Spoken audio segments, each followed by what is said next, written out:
istiadan, kalaman istiraman. Assalamualaikum warahmatullahi wabarakatuh. Waalaikumsalam warahmatullahi wabarakatuh. 1, 2, 3.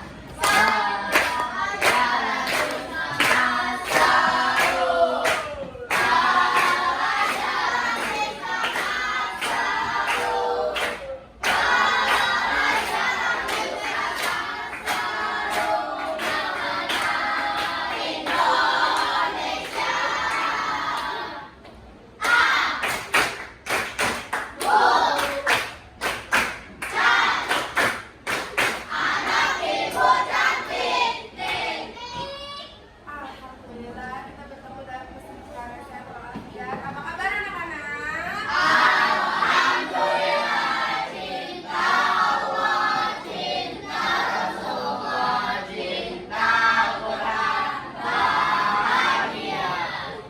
Alhamdulillah. Hari ini siapa yang gak masuk? Apa? Tapi ada yang pramuka. Iya, ada yang pramuka. Rehan sama Naufal sama Zivan. Ada 3 berarti yang gak hadir ya? Iya, Ibu. Oke. Kemarin sebelum kita mulai pembelajaran, baiknya kita mempersiapkan diri dulu, ya.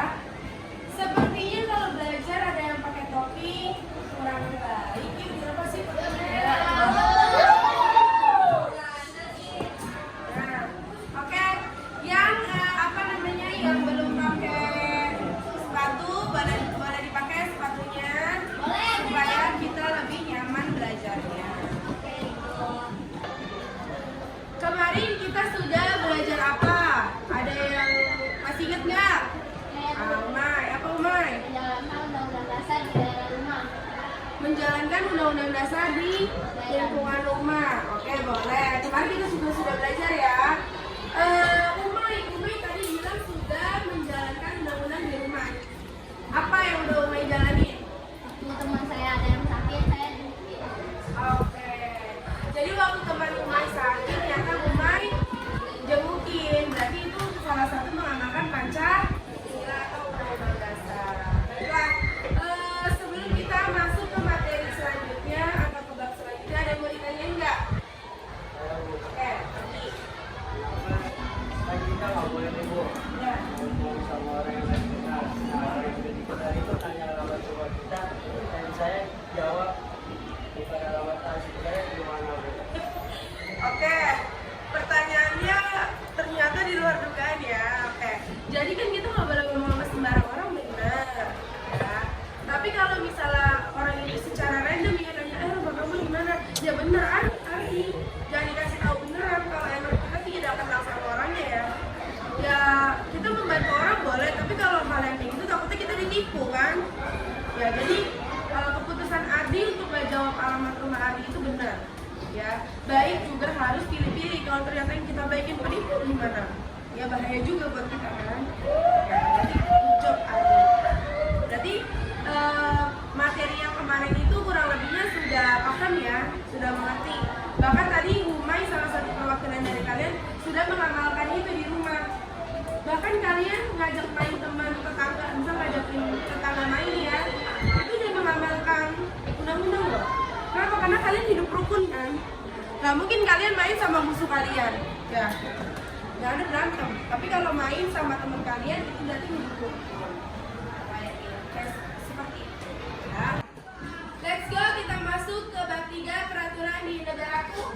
Siap. Yes. Lanjut.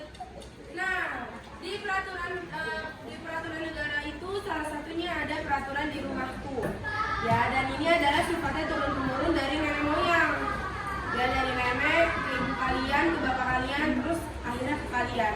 Kenapa? Karena mereka itu mengajarkan sopan santun, menjaga etika, dan menjaga adat. Ya, di dalam rumah kita juga harus menjaga sopan santun, sama orang tua harus sopan, ya. Nggak boleh dulu gua, harus saya, mama, ayah, atau panggil nama kalian, atau aku, kayak gitu. Ya, menjaga etika. Kalau di rumah nggak boleh kakinya naik-naik ke atas meja, walaupun di rumah. dan menjaga adab kalau masuk rumah mengucapkan salam. Lanjut, nah ini adalah contoh-contoh dari peraturan di rumah. Nggak boleh berkata kasar, ikut membantu pekerjaan rumah, merapikan tempat tidur, dan saling memberikan salam ketika datang dan pergi dari rumah. Jadi jangan mentang-mentang di rumah ngatain adiknya, dasar lu apa gitu, nggak boleh ya. Adek pinter sini nak, atau abang yang baik tolongin dong gitu, nggak usah pakai tolongin gitu, nggak perlu. Jadi nanti berantem, biasa kalian gitu kan sama abangnya sama adiknya. Iya, ada. Oke, ikut membantu pekerjaan rumah. Nah ini jangan sampai orang tua kalian tuh capek ngurusin rumah, kaliannya anak-anak main kasihan ya. Dan tempat tidur, merapikan tempat tidur ya. Nggak mungkin kan kalian nyuruh orang tua ngerapin tempat tidur, malu udah gede masa masih dirapiin ya. Kan ada lagunya tuh, bangun tidur terus mandi. Baik, kita lanjut.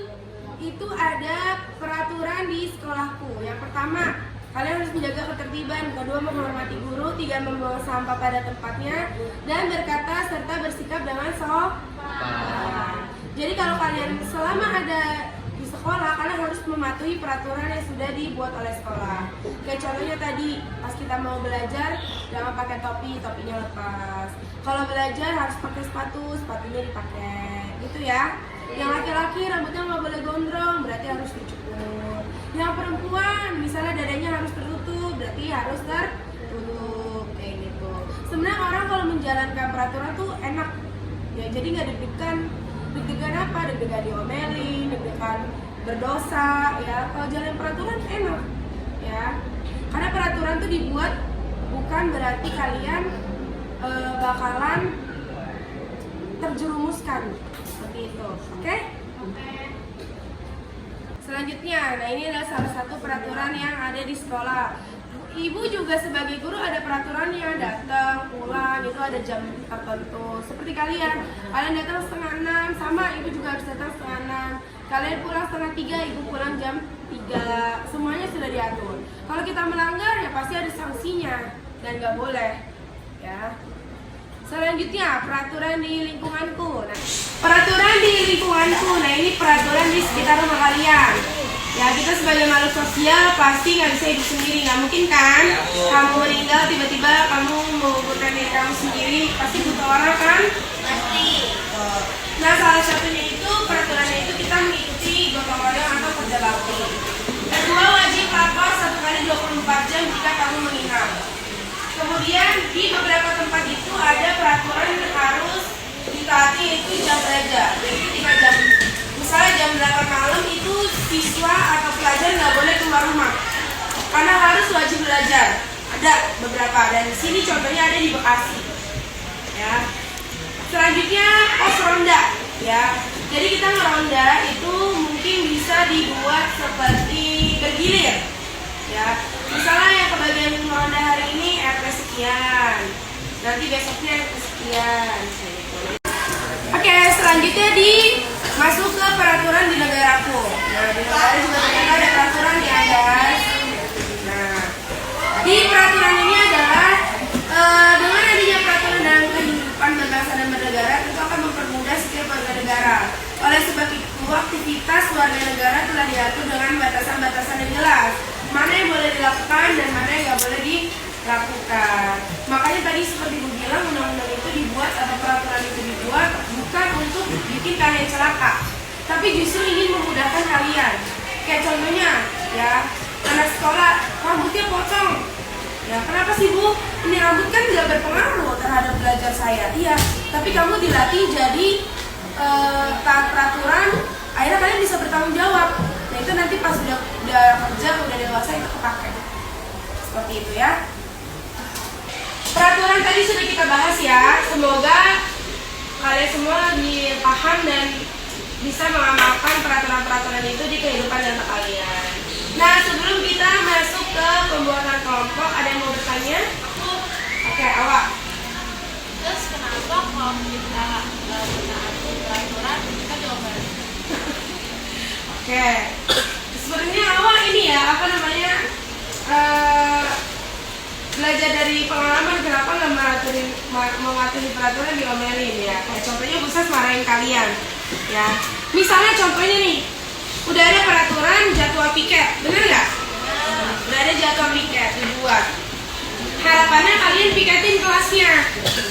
Nah, kenapa harus dipiketin? Yang pertama, kalau nggak dipiketin kelasnya jadi kok. Baik, tadi sudah menjawab pertanyaan awal, kenapa kalau misalnya kita melanggar peraturan itu bakal dihukum atau dimarahin, yaitu karena bisa jadi kita melanggar peraturan itu merugikan banyak orang, nggak cuma diri sendiri, bisa jadi orang banyak. Makanya janganlah kalian melanggar peraturan, ya. Jangan egois, ya. Kalau misalnya nggak mau piket nih, nggak mau piket gitu, jangan, harus piket. Ya, karena demi menjaga kesehatan. Oke, baiklah. Setelah ini bergabung dengan kelompok J sudah Ibu buat di WA. Silakan berdiskusi kalian mau buat drama apa.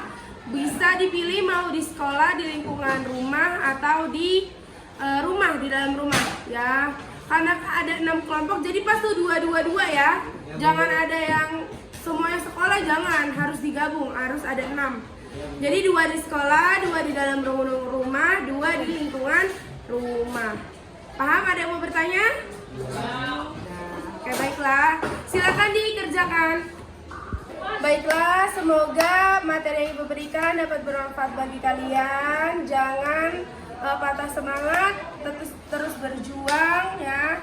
Belajar yang pintar, Ibu yakin kalian nanti bisa menjadi apa yang kalian cita-citakan. Dan jangan lupa minggu depan kita sudah ulangan belajar biar nilainya bagus ya. Mungkin sekian dari Ibu. Kalau Ibu ada salah kata, Ibu minta maaf. Wassalamualaikum warahmatullahi wabarakatuh.